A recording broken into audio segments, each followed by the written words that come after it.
It's been a few days since it's been stormy in southern Wisconsin. Is that going to change here? The very latest on a stormy future track ahead. And a local family wins their fight to keep their Medicaid benefits. We'll hear from them after the breakthrough decision.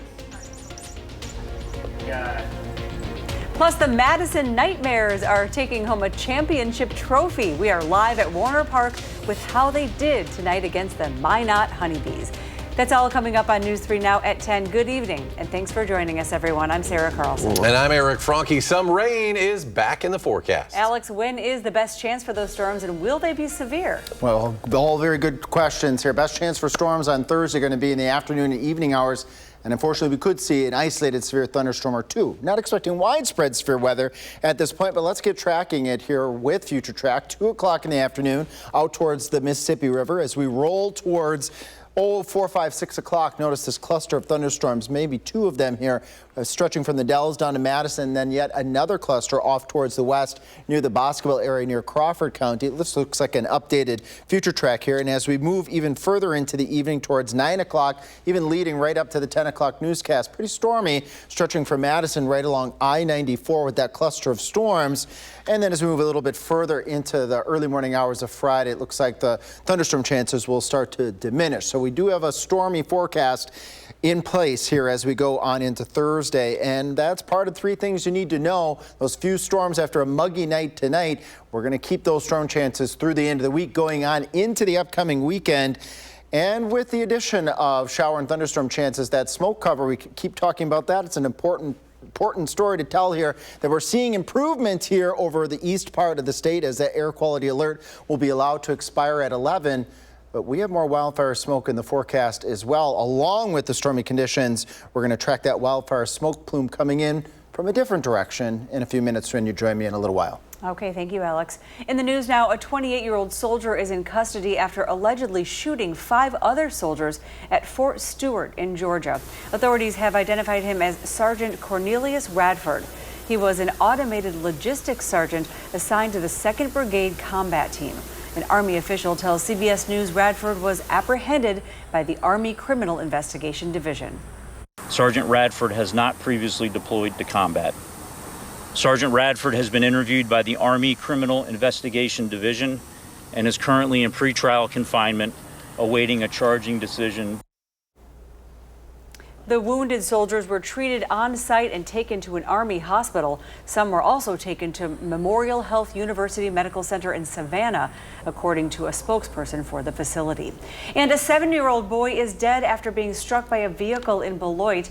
This crash happened last night on Prairie Avenue near Summit Avenue.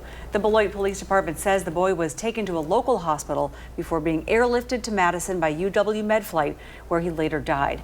Meanwhile, the driver remained at the scene and is cooperating with the investigation. An update to a story we brought you yesterday. The Stoughton native who went missing on a hike in the mountains of Norway has been found alive. Alec Lund has been missing for a week after setting out for a hike in the Folgefonna National Park.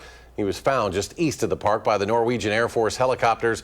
And Alec's sister tells News 3 Now he had fallen off a cliff and broke his foot. The Norwegian police called his wife in London with the good news when they confirmed it was Alec Lund. She called us and let us all know, and we were all crying and in tears. It's still amazing he survived, but it's also awful to imagine him just having to go through all of that in the last 6 days. But he is safe now. He's warm. He is where he needs to be. He's getting fed. So yeah, we're all just so relieved. And right now, Lund is in the ICU. He hasn't seen his family yet, but his sister says she is counting the minutes before she can go and give her brother a big hug. And now to continuing coverage of a story we brought you back in June, a breakthrough for a family with a 6-year-old receiving care through Medicaid. Now, months ago, our Maddie Himes brought you their story as their child's benefits were being revoked. And tonight, a reversal of that decision the family calls life-saving. It says Paisley has been approved and will continue to receive Katie Beckett Medicaid benefits. For Portage parents Allie Platt and Alex Wetley, this letter signifies the end of a months-long fight for their 6-year-old daughter's medical care. A fight that wasn't easy.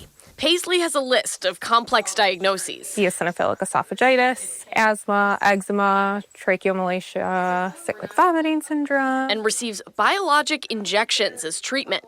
Injections her parents say are life-saving. But months ago, Allie and Alex were told the Medicaid program affording that life-changing care would be stripped away. I got a document stating you are no longer eligible, we're discontinuing benefits. So I reached out, like, how could this be? Since then, Allie has worked daily to prove that Paisley needs that care. I'm mom, so to also have to put on attorney hat and doctor hat is just, again, not sustainable, and it's exhausting. Forcing her to become the middleman between medical teams, appeal boards, and insurance companies. And I've just continuously submitted documents, test results, there was school documents, her county forms. I had to request a fair hearing.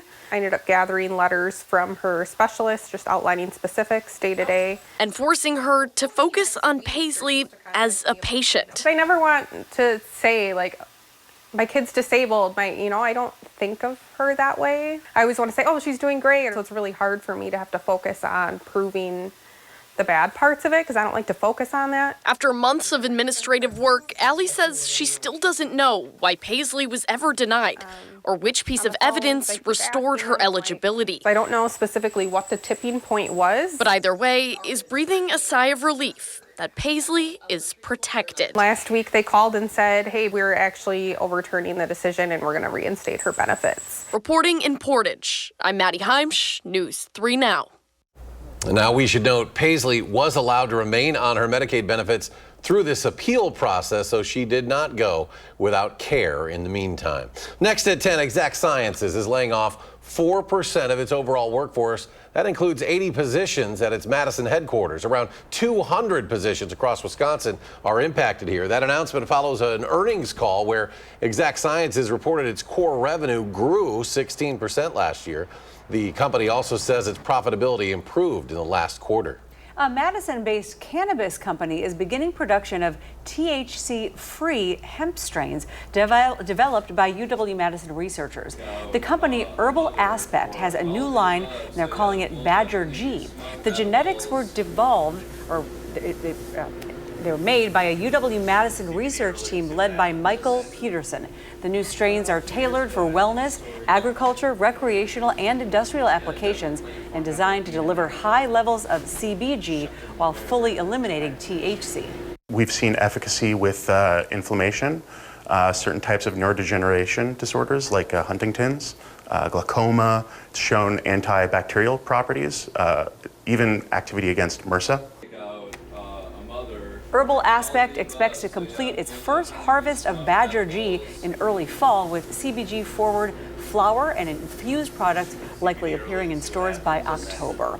Well, the Madison Nightmares had a big game tonight against the Minot Honeybees. And the team secured its first Northwoods League softball championship. Andrew Banstra live now at Warner Park after this huge game. Andrew? It was an incredible night here at Warner Park, one that Nightmares fans will never forget, in a night where dreams came true for this Madison-based softball team.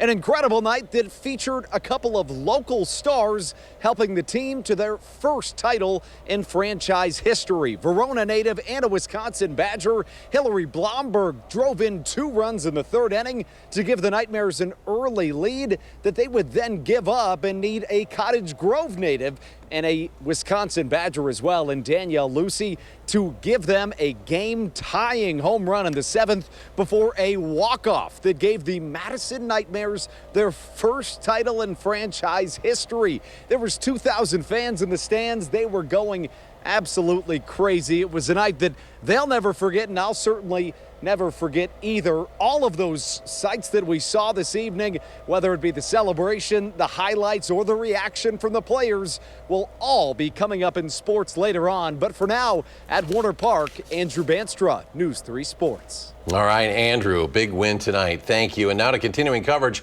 of the Packers ahead of that first preseason game this weekend. The team's wide receivers, always a point of focus. They are going strong. Senior Packer writer Jason Wilde has more on the special relationship one receiver has with Jordan Love.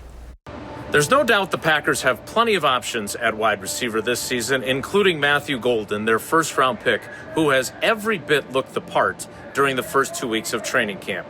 But there's someone else at the wide receiver position who has also had a strong start to camp, and that is Romeo Doubs, their most experienced homegrown receiver, who also happens to have a connection with his quarterback better than most. No, I thought, I mean, like you said, I think Rome's been one of those guys who's always been pretty consistent with, how he plays, how he's able to attack the ball and make those contested catches. But I think coming to this camp, I think he's had the right mindset. He attacked the offseason the right way. We put a lot of work in California, and, I just love where he's at mentally right now. And like I said, I mean, he's playing pretty lights out right now and making a lot of good plays when the ball's in the air. Which is one of those things that, is expected from Rome, and he's done that so many times. But I think just the headspace he's at, attacking every day and trying to find ways to get better. Even when we're not on the same page sometimes and the play might be incomplete, we're talking after and trying to figure out how we might do things differently. So I love where he's at right now. So Jordan Love loves what he's seeing from Romeo Doubs, his offseason workout partner in California, and that's great news for Romeo Doubs. It is a pivotal season in his career, his 4th year in the NFL, and he's playing for a new contract. He's in the last year of his deal, so whether it's here with the Packers at Lambeau Field or elsewhere in free agency, he'll be looking to extend his success in the National Football League. That's it from here for right now. Don't forget to follow all of our training camp coverage and all of our in-season coverage for free at channel3000.com. And while you're there, don't forget to sign up for our daily newsletter so you can get all of our Packers coverage delivered directly to your inbox. Back to you in the studio. All right, thank you, Jason. Again, kickoff for the preseason opener at Lambeau Saturday night is set for 7 p.m. as the New York Jets make a visit to Green Bay. Well, News 3 Now's Stuff the Bus campaign is underway in partnership with the Boys and Girls Clubs of Dane County. Thank you, Sarah. We're helping local students start the school year ready to succeed. Between now and August 15th, we're collecting school supplies to support hundreds of kids all across Dane County. You can help by dropping off donations at our drop-off sites, Walgreens stores, and the Boys and Girls Club in Dane County. You can find more information at our website, channel3000.com. Now, after the break at 10, U.S. and Russian officials meet with the goal of ending the war in Ukraine. Plus, the federal government is cutting funding for vaccine research, while health officials say it could hurt the nation's response to a pandemic.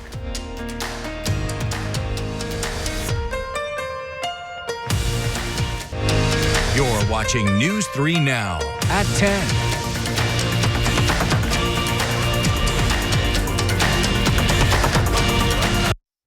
Today, the United States and Russia took part in high-level talks to end the war in Ukraine. It comes just 2 days before President Trump's deadline for Russia to agree to a deal or face new sanctions. In a social media post, President Trump called the meeting, quote, highly productive, and said that great progress was made. The meeting comes as an additional 25% tariff is placed on India because it continues to buy oil from Russia. Targeting countries that do business with Russia is part of the White House's efforts to pressure the Kremlin into a peace deal. These are really secondary sanctions. Steve Witkoff arrived in Moscow with the message that Trump is getting tougher on the customers for Russian energy exports. Ukrainian President Volodymyr Zelensky said he spoke with President Trump about the meeting and reaffirmed his country's support for a lasting and reliable peace with Russia. The Trump administration is pulling $500 million from research into mRNA vaccines that help slow the COVID pandemic. The decision effectively cancels projects being led by major pharmaceutical companies, including Pfizer and Moderna. Doctors and infectious disease experts say the mRNA technology used in vaccines is safe. The advantage of mRNA is it's much faster to make than a protein vaccine. It's much more efficient. And so when you're in the middle of an emergency, like a COVID pandemic, you want the fastest thing possible, something that you don't have to wait years to develop. Health and Human Services Secretary Robert F. Kennedy Jr. said a universal vaccine that mimics natural immunity is the Trump administration's focus. He adds that such a vaccine could be effective against the flu and COVID. Firefighters across North America are working day and night now to control several massive wildfires. More than 750 fires are burning up north, the smoke drifting south, creating a hazy morning in Boston, also a red sun over New York. Here in Wisconsin, we've had more than 3 straight weeks of air quality alerts. And now a new study published in JAMA suggests smoke from the LA fires at the beginning of the year are responsible for more than 400 additional deaths. The study's author says the toll may be even higher because those who are on the front lines are at a greater risk of disease in the years ahead. Well, we still have to deal. Will we have to deal with any more of this wildfire smoke in the coming days? Yeah, Oops, hi. Go for it. I was just going to say, you're the guy that has the answer. I think I do. I'm getting too excited about something not to be excited about, and that is that wildfire smoke that is going to make its way back into the upper Midwest, but coming from a different direction. I was saying earlier, coming from the south and from the west, from wildfire smoke that we have out over the Rocky Mountains. Here, we put this into motion. 2 plumes. Plume number 1 moves through during the daytime on Friday, and then here comes plume number 2 here, possibly over Iowa, moving into the state of Wisconsin as we get into later Friday night, going on into Saturday. But our wildfire smoke model ends right there at 10 o'clock. But I anticipate that wildfire smoke to move into the area on Saturday. What could be good, though, is having the thunderstorms around, because that will briefly improve air quality, because it pulls that smoke down to the ground briefly and smashes it into the ground, at least temporarily. Now, we do have storm chances as part of the 3 things you need to know starting tomorrow, and then through the end of the week and going into the weekend. It's going to be a humid and a stormy pattern here for southern Wisconsin. Pattern part number 1 here. Here's thunderstorms, 2 o'clock Thursday afternoon, lining up right across the Mississippi River, stretching from, let's say, Vernon County down to Crawford County, down to Grant County. As we move forward towards 5, 6 o'clock, thunderstorms becoming more widespread in the scattered category over Grant County, Iowa County, stretching east towards Madison, up towards Juneau. And these clusters of thunderstorms maintain themselves at least through the evening hours before they start to fizzle a bit as we get into the early part of Friday. And this is all on that warm, humid air that's trying to move into southern Wisconsin. Can't rule out an isolated severe storm. Not looking at widespread severe weather at this point in time, but all the green that you see across southern Wisconsin is a level 1 out of 5 risk for severe weather, and that means isolated severe thunderstorms as we go into Thursday and Thursday night, with the threats being heavy rainfall, winds, gusty winds, and we could be looking at some marginally severe hail. At this point in time, tornado risk is very low to 0 at this moment. As we move forward to the next 10 days, our temperatures are going to be at or well above normal. And along with that, we're going to have some humid conditions sticking around for quite some time. We're going to be in the humid to the very humid pattern all the way out into next week.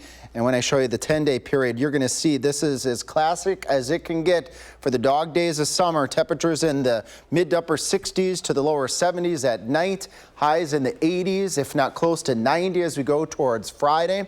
And there certainly is that possibility that we could be looking at some strong storms as we go through the weekend, Saturday night, possibly again Sunday night, and then possibly again Monday before we turn a little bit more on the quiet side mid to late next week, but still staying warm and humid even later out into next week. So stormy conditions, humid conditions, that wildfire smoke's on the way back.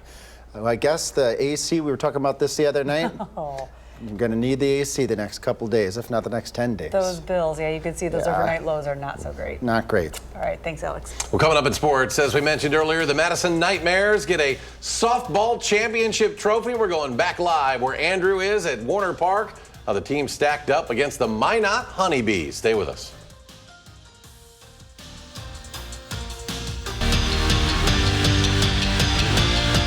Welcome back. Tonight, the Madison Nightmares took on the Minot Honeybees. And they're bringing home the Northwoods League softball championship after sweeping the series. Exciting stuff. Andrew Banstra is live at Warner Park after the big game. Hey, Andrew.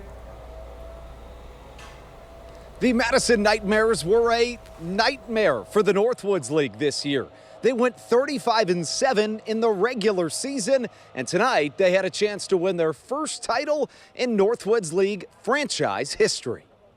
But anything in life does not come easy. Early on, the Nightmares would take a big lead. Hillary Blomberg, who else? The Verona native, the Wisconsin Badger, the Northwoods Player of the Year, drives in 2 runs, and the Nightmares take a 3-0 lead that would not last, because in the top of the 7th, the Minot Honeybees stung back, taking a 5-4 lead. but just when everything seemed like it was over, the Nightmares had one more strike in them. Danielle Lucy gets the job done. Are you kidding me? A solo home run to tie things up in the bottom of the 7th, but the Nightmares were not done. Trinity Kennemer drives in the game-winning walk-off run, and the Madison Nightmares are the champions of the Northwood Softball League for the first time in franchise history. There's no one else I'd rather do it with. Like, these are my best friends, and this summer has been amazing. We're all just crying. We're so happy, but it's a bittersweet moment to be done, but amazing to win. Butterflies, I don't even know. It's an amazing feeling. I think that was a big team win for us, and I think that just puts momentum for next year for us, and I'm already looking ahead, but I'm so proud of us, and it gives me butterflies. It means everything. You know, I told the girls it wasn't a matter of if, it was a matter of when. I mean, we've worked so hard all season and have just put together something that's so special, and it may be small to some people, but it's really big to us. I love this team, and I mean, I love these girls. These girls are awesome, and on this field, I grew up watching games on this field, so people put my all into it to help this team win. It's just amazing. So there you have it. The Nightmares never woke up from a dream season, one that will go down as the best in Northwoods League softball history, probably for a long time to come. That is, if all of these girls don't return back next year, which Eric and Sarah, it sounds like they will. What a night at Warner Park. You know, there's no better place if you're a college athlete to spend your summers playing ball in Madison, Wisconsin. Great night, and congrats to the Nightmares. Andrew, thank you, and Alex will be back. Final check of your forecast after the break.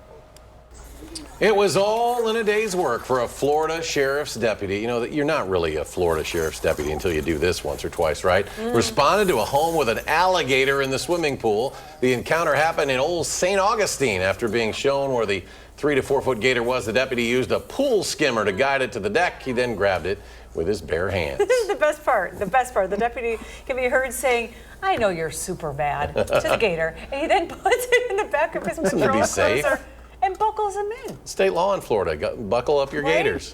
Told the residents that he planned to release it in a pond far from the residential areas, but really, that you buckle it in. Oh, look. He's just a little one. He's not real happy about it. It's a pet. Huh? I don't know how that We got works. some Florida humidity rolling in, some storms coming. Storms coming tomorrow. Let's take a look at future track here as early as 2, 3 o'clock in the afternoon over southwest Wisconsin, getting to Madison by the time we get to 6, 7 o'clock. Those storms will fizzle out as we get into early Friday, but the extended, stormy, humid, very August-like. All right. Alex, thanks. Thanks for joining us. Stephen Colbert Show coming your way next. And our next show is at 4:30. You can always find us streaming 24/7 on Channel 2000+.